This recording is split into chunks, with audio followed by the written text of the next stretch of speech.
to digital romance, let's discuss the fascinating journey of dating through the years. Share your thoughts, and of course, how have your dating habits changed? I'm loving your responses from your letters. Some of you saying with the perfume, you know, Nasieku here said that it felt special. These days, people are just DMing left, right, and center. You know, there's no special feel or touch to it. And of course, you can send us your, your responses, your feedback to our social media handles. That is Facebook. That is our handle is at K24TV, and on X that is at K24TV, and our WhatsApp number will appear again right on your screens. So of course I want to read a couple of your responses.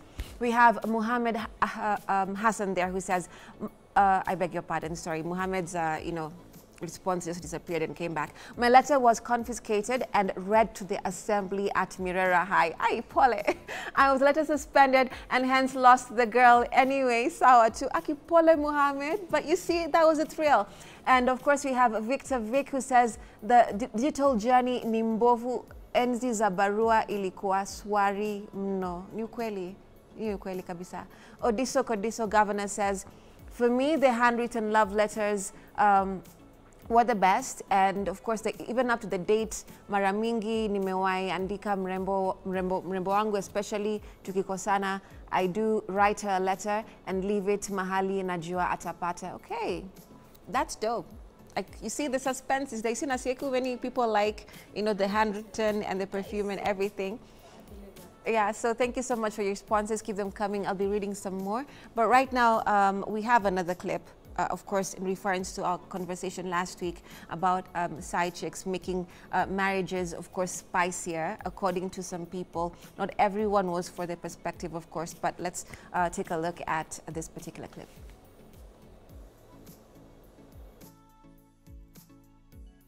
Side chicks have so much to put up with, which I feel like it is actually damaging them as opposed to making even this marriage work. Well, there you go. You had your, opinion on this aspect, which you said, but now that you've heard, his side, that's Melanin King. Mm-hmm. What's your perspective in the same? Okay.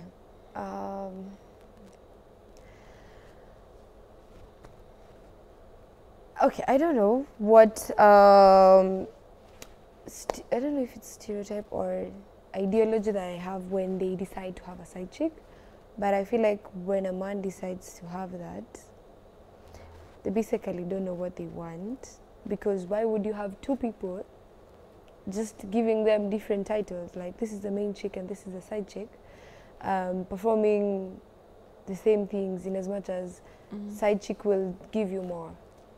So I don't know. I really don't fancy side chick at all. I see. Mm-hmm. But we're in a place in society where this particular topic makes many people uncomfortable.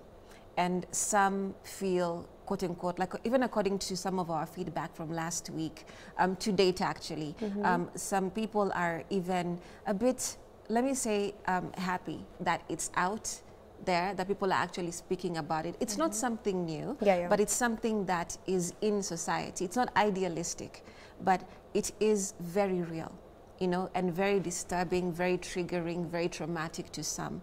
But we are having it more and more and more, right? Yeah. So in your opinion, I know you're young, very young, but I'm sure one thing your generation has done is seen so much, of this happening, the fickleness, the craziness and all that. Why do you think it's happening more rapidly right now? I feel like to avoid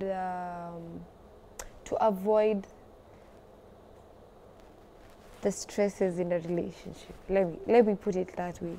Because I feel like someone will see it as an easy way. Being in a relationship can't be as easy as it is, but I feel like when someone decides that they're not going to be given as much responsibility of being the girlfriend, they'll be very much okay being in the sideline, because they won't do as much as expected of them in a relationship. So I feel like so many people do that because there are advantages to it. There's for the side chicks, like especially to the older people, like the younger ones are the side chicks. I feel like it becomes it becomes easier for them to handle it because they'll be like, there's something they're getting out of it. So it is very much, I feel like it's an easier way out. That's why it's being normalized. I see. Yeah. You know, it's quite the trend. And one of the things that people, apart from the escape, the issues, you know, not wanting to deal with emotions like you've mentioned, one of the key things here is basically also wanting the business aspect of the relationship. You want to have some money, you want to be kept, you know. Some young women are, you know, saying, you know, why not? Yeah. You know, why not get the same treatment, quote unquote, where this wife is getting, I can get more, or I can do more. So there's a whole lot of things and emotions going about, and I'm sure you have friends who would think the same. True. Yeah, so what do you think of that? Sometimes I say, if it benefits you, then go for it. So I feel like that's one of the mottos that so many people do, like use to do what they do, or rather to carry out what they the activities. So someone making a choice to become a side chick just because they feel like they will get something out of it, especially the business side, I wouldn't discourage them. In fact, I feel like I'll be like, if it's something you will get something in return, then go for it, because this is something you will use, or rather to your advantage at the end of the day. So yeah, I believe it's okay. And I'm not judgmental about anything actually. I believe it's fine. So it depends on basically why the person is doing what they're doing, irrespective of how it is portrayed. It is portrayed. Yeah. But you heard what Melanin King said. He said it's very damaging to it is very the damaging. individual. Yeah. But most people are not putting their hearts into it.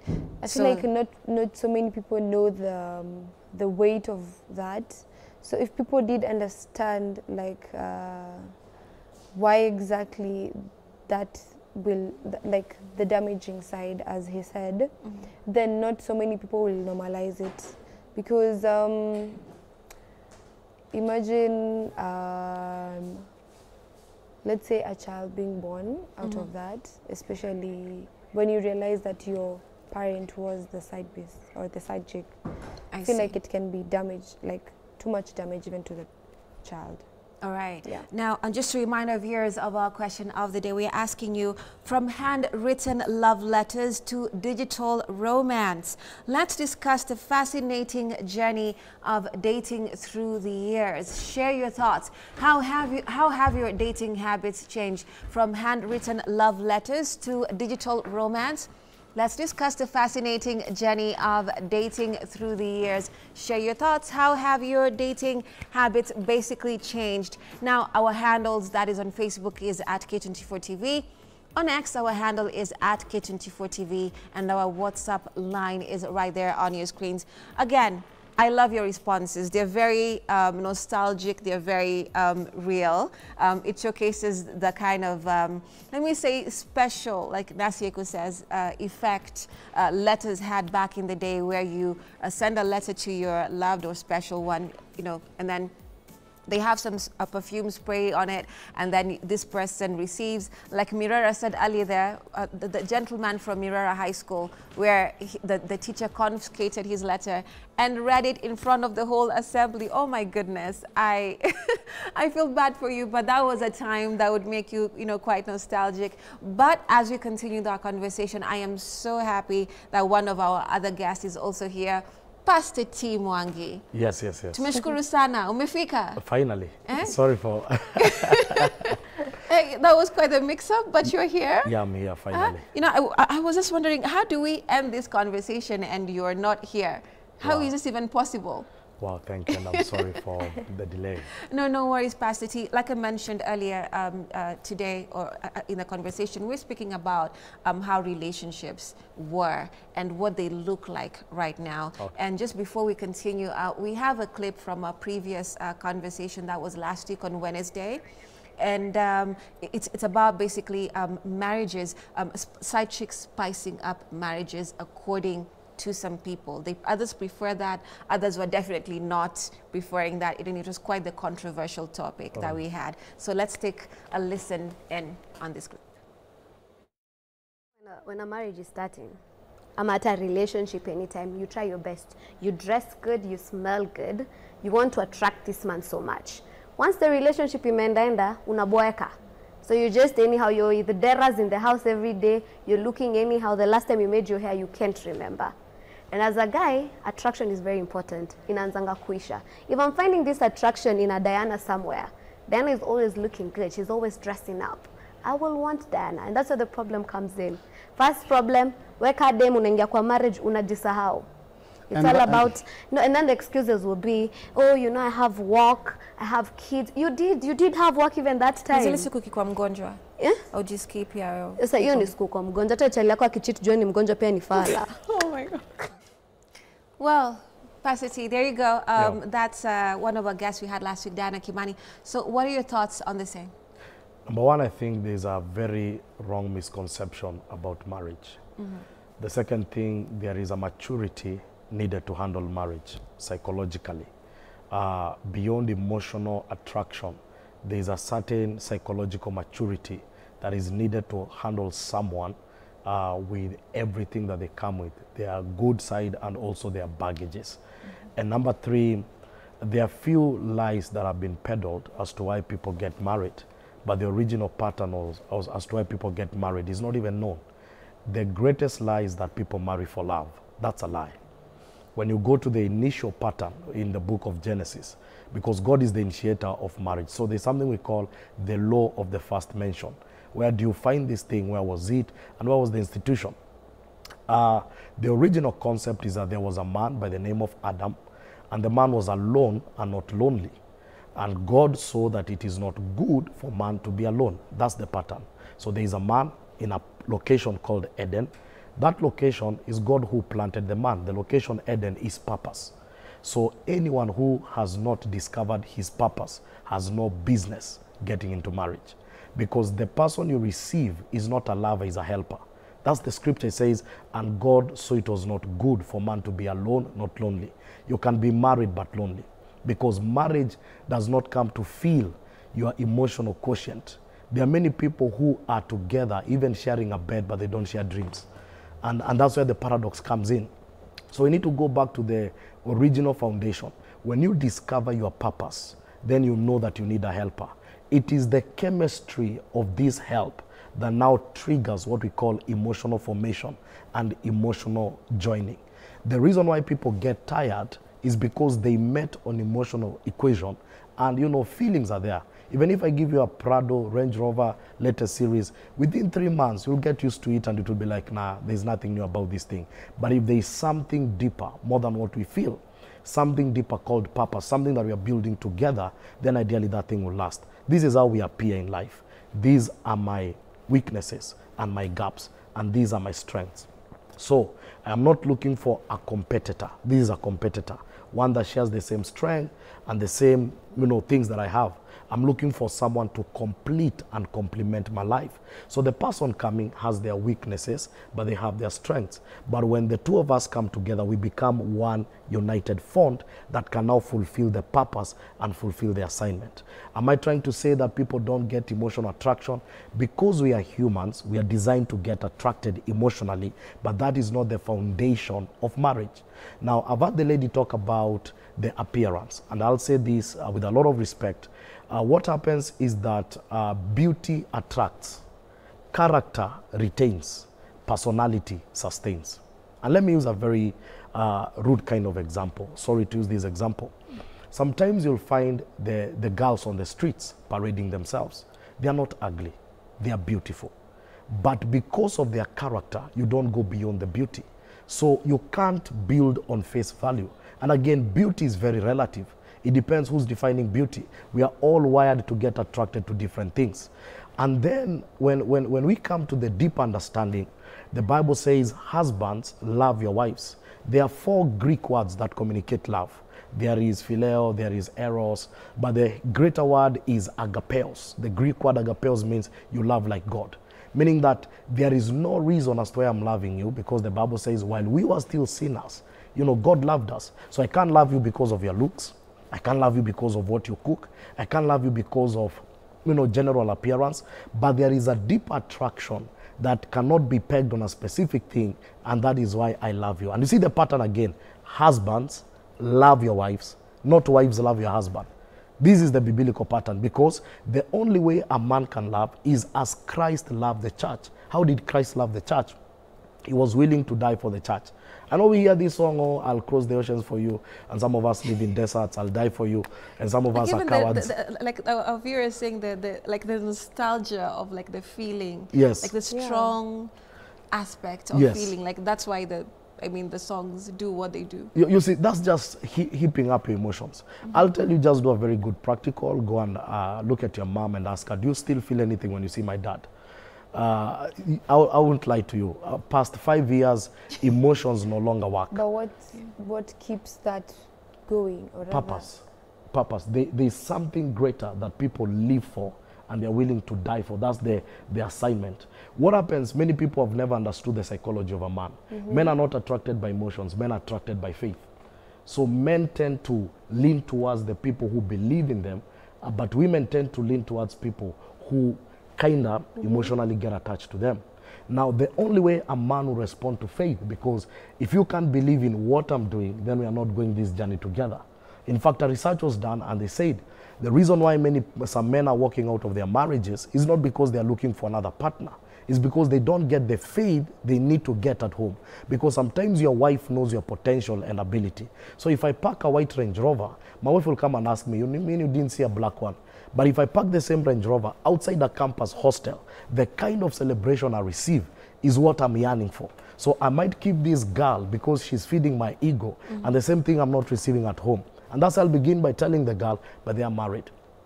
That means don't think beyond these boundaries, because there's where there's a person I'm walking with towards the path of life. And so the best thing we can do is feed my ego and supply my ego, because I'm not celebrated, and at home I feel like I'm serving an opposition. People don't really believe in what I have.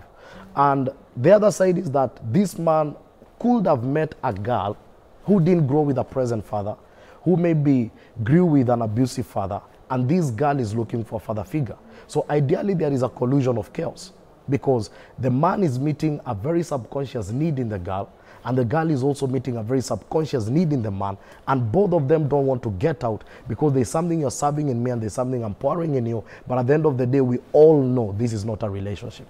Interesting. You know, one of the things Nasiku mentioned at the beginning of the conversation is most people, despite all that, you see, what you've mentioned is a lot of work. Yeah. It's deep-seated human emotion, psyche, yes, all those things, right?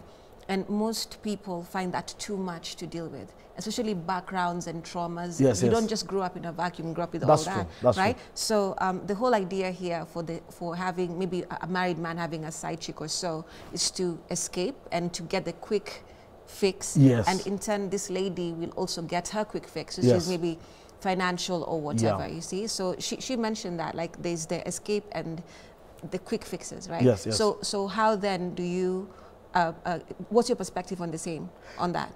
Personally, I just think, number one, we need to accept that we have two broken people coming together. I'm not perfect, she's not perfect.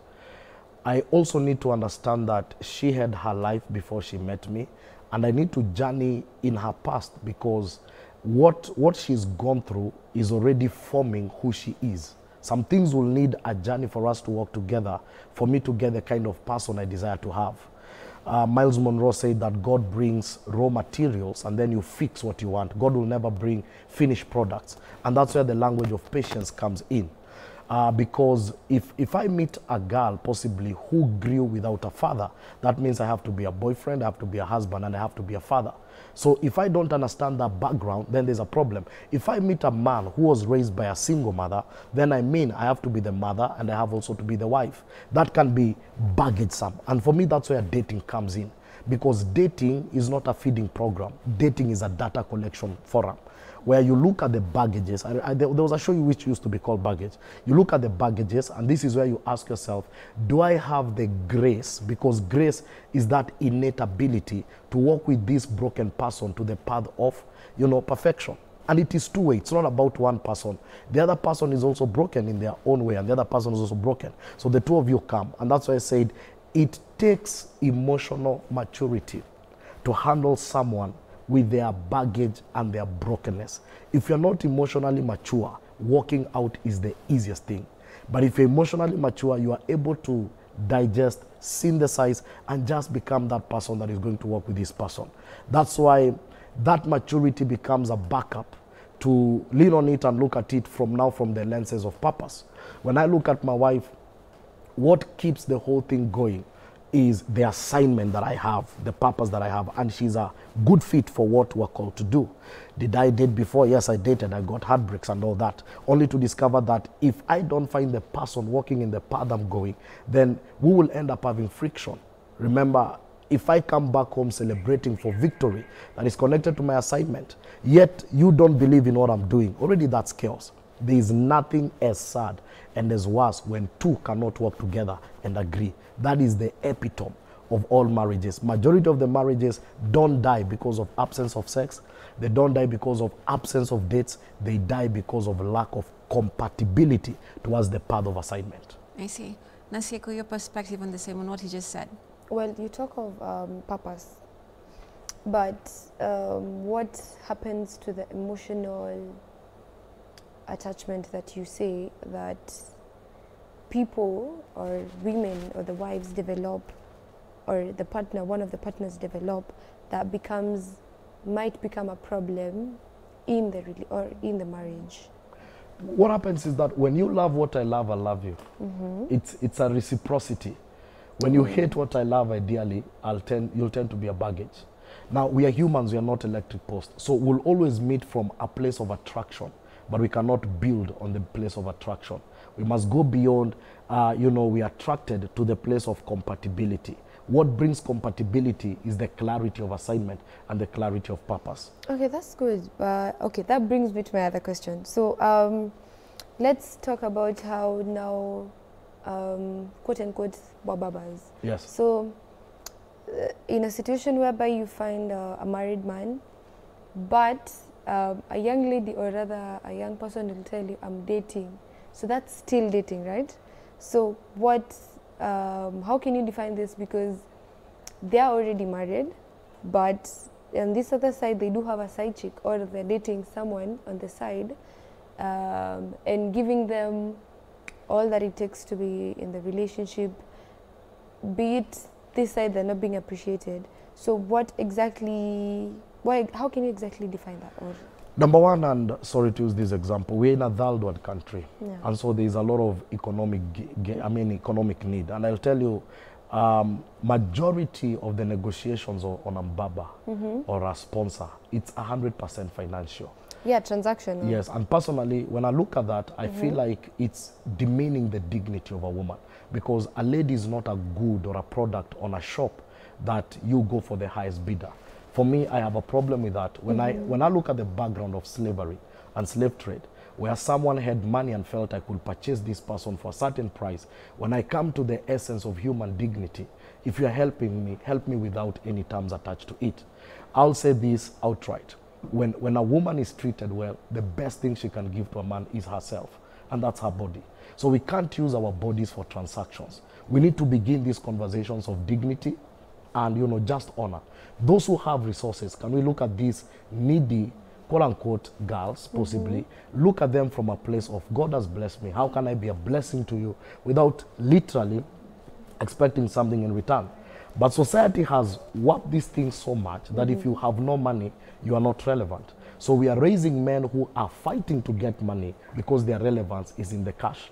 So when they get the cash, there's that ego of, I can get any woman that I want. Yeah, true. But I've seen in some situations whereby they do form a connection. Like, these babas will approach the girl without saying that they are married.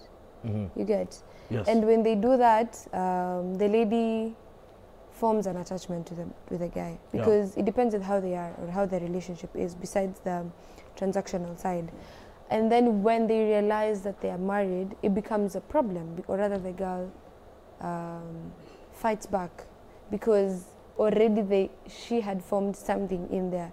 So why is it, so like, would you condone that? Because you've said if marriage is based on purpose, Yeah. of purpose, and you feel like your wife you get to a point where you feel like your wife isn't, or there's no faith in what you had, like the union you have, and then you decide to seek an outside, and then this other side you are fed your ego, Yeah. and you like it there. Yeah. So what happens on this side? Like, why is it for some men will come back on this side and still make their wives believe that they are together in this union, Plus, but on this side? I'll just put it as selfishness. It's just that part of, Okay, but you know, all listen, men are selfish. listen, nobody will ever bring 100% on the table. Even Yeah. that man is not bringing 100%. And by the way, when we talk about our babas, let's not forget about our mamas. Yeah. Now, the conversation right now is two-sided. The baby boys. Yeah. We also had that Oh, wow, conversation. The Yeah. Ben 10s, you know. Yeah. So I'll just say there's a level of selfishness whereby I want everything for me, but I'm not very concerned about the other person. And there's no person who will ever bring 100% on the table. That's why they say it's two broken people with one perfect God that makes a perfect union. There are many reasons other than just economic reasons as to why, but the most amplified and is the economic reason. And people want to make money no matter what pathway they are using. We need to get the very principle. The Indians will call it karma. The Christians will say whatever a man soweth, exactly that's what they reap. Sometimes I always look at it and say, in your young ages, that's the best time to plant. Because in the older ages, that will be the best time to harvest. So right now, you might be someone's side chick or someone Ben 10, but in the future, the very thing you've planted might reciprocate. Every woman will mature one day and they will desire to settle with one man. Every man will mature one day and they will want to settle with one woman. But the seeds you planted might have opened a door that the man you settle with is also dealing with a door that was open of cheating. So we are already building our future with the current habits that we are having now. So the moment the view of destiny and future is very clear, some actions will begin to be contained and controlled, because you never understand what a wife goes through crying because the husband is not around. You may never understand what a man goes through simply because he doesn't have money and the wife has money and there's a young boy trying to take the space. The tears of a person, sometimes they irrigate the seed of vengeance, and God is the one who avenges for us. So for the sake of peace, sometimes always they say, let the future be very clear.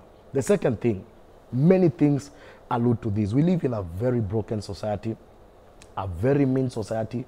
It's like a jungle. It's whereby the lion doesn't care whether it's eating the antelope. It doesn't care whether this antelope has a family. The lion has to sleep on a full stomach.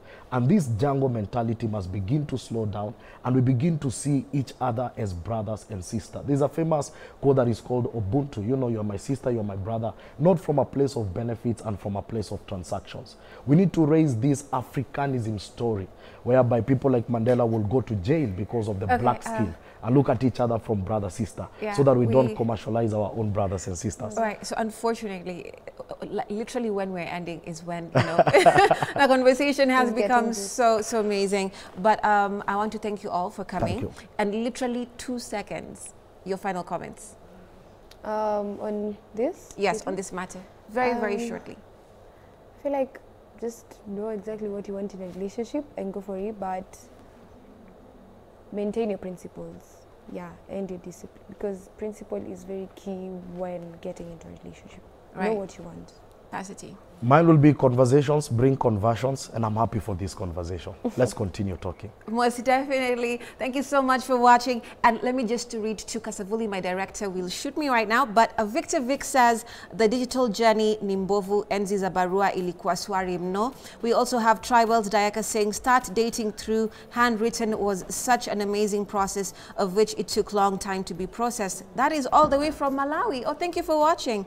Kiprop Titus says, handwritten was the best. The relationship was that serious. We thank you so much for watching Morning Vibe this morning. And of course, we're having this conversation about what dating looks like in this time and era right now. And Pastor T and of course, Nasia Kuhiro giving us their perspectives on the same. Thank you so much for watching. We'll see you again tomorrow. My name is Remmy Majala.